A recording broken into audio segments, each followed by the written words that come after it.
இன்றைக்கு மதவெறி சக்திகள் திருப்பரங்குன்றத்தை முன்வைத்து இந்த அரசை என்ன பாடுபடுத்திக் கொண்டிருக்கிறார்கள் என்பதை நாம் பார்க்கிறோம்.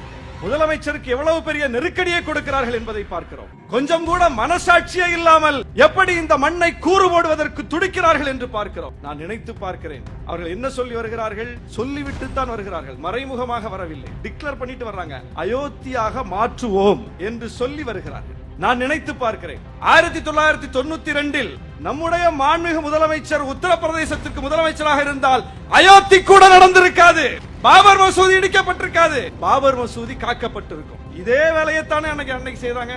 நீதிமன்றத்தில் வாக்குறுதி கொடுத்துட்டு போனாங்க, தொடமாட்டோம் இடிக்க மாட்டோம். நீதிமன்றம் அனுமதித்தது. ஆனால் என்ன நடந்தது? இடித்து விட்டார்கள். அதை முதலமைச்சர் கவனத்தில் வைத்திருக்கிறார். இவங்க என்ன செய்வாங்க? இவங்க 2 பேர் இல்ல, 10 பேர் இல்ல, எத்தனை பேரை அங்கே அனுமதித்தாலும் அங்கே இருக்கிற சிக்கந்தர் தர்காவை அகற்றி விடுவார்கள். அது இந்த மண்ணில் ஒரு தீராத களங்கத்தை கொண்டு வந்து சேர்த்து விடும்.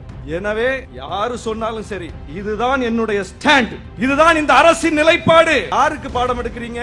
சங்கிகள் யாருக்கு பாடம் எடுக்கிறீர்கள்? கோயிலை பற்றி திராவிட இயக்கம் சமய படிகளையும் மிக சிறப்பாக செய்து கொண்டிருக்கிறது. இந்து மக்களின் நம்பிக்கைகள் அவ்வளவு சிறப்பாக காக்கப்படுகிறது இந்த ஆட்சியில்.